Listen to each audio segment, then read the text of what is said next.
What's up, guys, and welcome back to the channel, and Happy New Year, because it is our official first video of the new year. And yeah, today we are going over another GOAT format deck profile, and this time it is Umi Control.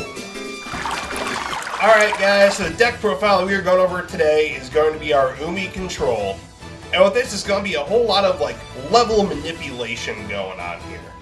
So starting off, it's going to be our boss monster, actually, which is going to be 3 copies of Levia Dragon Daedalus. So when you got Umi, in quotations, on the field, you can send it to the graveyard to destroy all other cards on the field.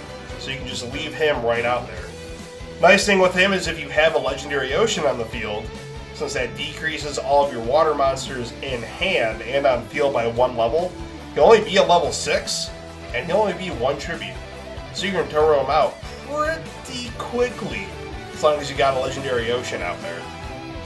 So yeah, we're going to be running 3 copies of him, 1 nice Ridge, and then 2 Yugi's World. So Secret does look amazing on him, actually. Moving on, we're going to have our main recruiter of the deck. We're going to have 3 copies of Mother Grizzly. With her, like with most recruiters, you're going to be bringing out 1500 attack or lower monster when they're destroyed by battle. So you'll actually be able to, yeah, go into other Mother Grizzlies if you need to.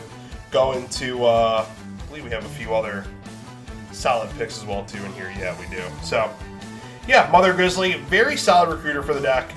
And yeah, 3 copies, max it out, why not? Moving on, one that's actually super good.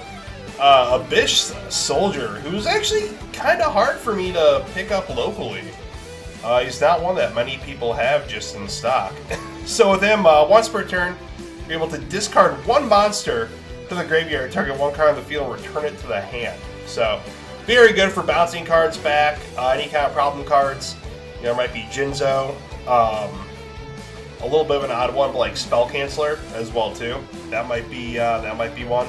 But you can even choose targeting 1 card, so it can be a spell or trap as well. So really help disrupt your opponent if they got anything looming in the background. But yeah, so we played 2 of that.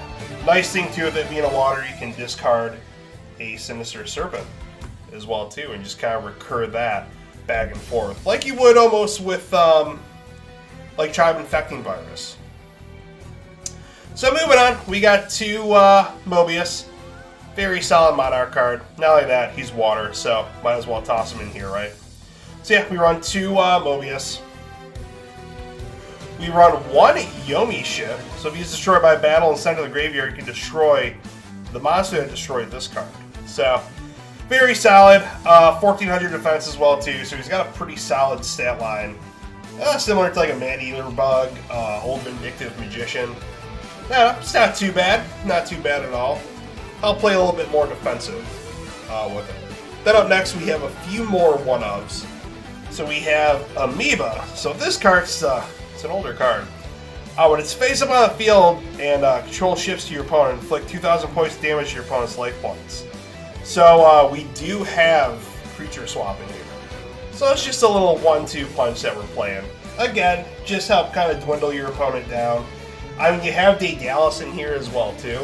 So when you're clearing out the field, you could be hitting for 2000 off of Amoeba, and then hitting for another 28 off of Daedalus. So it's a pretty big punch, if I do say so myself. Moving on, we got the Amphibious Bergoth MK3. So while Umi's face up on the field, this card can attack your opponent's life points directly. So with this, we do have Gravity Bind in the deck. So when you got Legendary Ocean out, he's going to be a level 3. He's going to be able to attack directly. When you got Gravity Bind, it's going to be pretty protected. Pretty protected. So it just help a little bit more with the whole control aspect going on there. That will just show these 2 at the same time. The old Tribe Infecting Virus with Sinister Serpent. But of course, you also have the Abyss Soldier as well too, that can utilize the Sinister Serpent recurring effect as well. So little fun going on right there, if I do say so myself. And then we also run 2 Magician of Faith, just to help get back Legendary Ocean, just in case anything happens to it. So moving on to the spells. So we are running 3 Legendary Ocean. So with this card, as I'm sure you all know, it is Umi on the field. You reduce the level of all water monsters in both hands and on the field by 1. And all water monsters gain 200 attack and defense. So being able to manipulate the level, as well as increasing attack, gives you a slight advantage going on there. Especially when you got something like Gravity Bind out that's going to stop anything level 4 or higher from attacking. So, yeah, your opponent's going to have a pretty bad time. Moving on, we have 2 copies of Brain Control. Just help clear out your opponent's field a little bit quicker. Obviously, this is very aggro style in here, as well with control. I don't know, it's kind of weird how it works out, but it's fun. It's a deck I'd recommend at least playing a few times. Creature swap, so we can swap out the Amoeba, inflict 2,000 damage. Not like that, you could probably get rid of something like Sinister Serpent for one of their stronger monsters, and yeah, destroy your Sinister Serpent, send it to the graveyard, then get it back in hand next turn. So it's not a bad little combo going on right there. Moving on a little bit more with the taking stuff. We do have a copy of Snatch Steal in here as well too. And then a whole lot of one-ofs that will just kind of go right on through. It's a lot of the GOAT staples. So we have Delinquent Duo, our Premature Burial, Nobleman of Crossout, Heavy Storm, Mystical Space Typhoon, and of course Pot of Greed. So that tops it off for our spell cards. Moving on to our traps.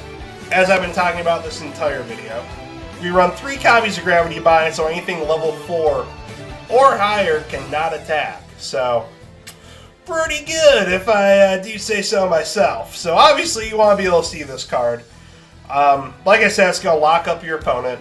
Then with the Legendary Ocean, you're able to dwindle down the levels of your monsters, so you're actually able to do stuff, which is pretty nice.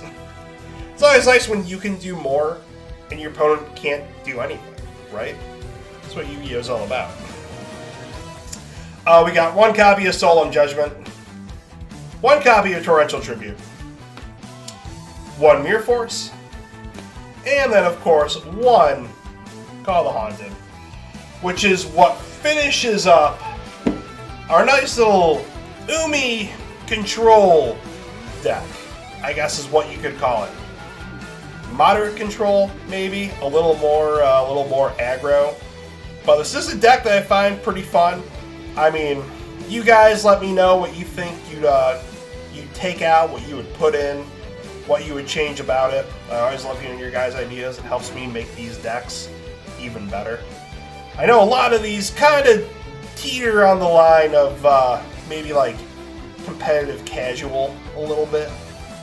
I mean, you're not going to see most of these topping in GOAT format tournaments, but yeah, they're still fun to do. It's a little bit different than always seeing Chaos Warrior, or Beast Beatdown.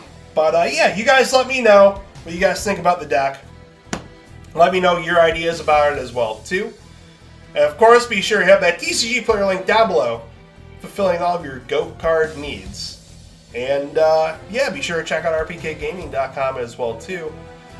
And who knows, maybe coming up, we'll start dabbling a little bit more into maybe some Teledad, maybe some Edison format, maybe even later down the line, like Eternal format, which was only a few years ago, but was still super duper fun to play through. But until then, we will see you guys on the next one.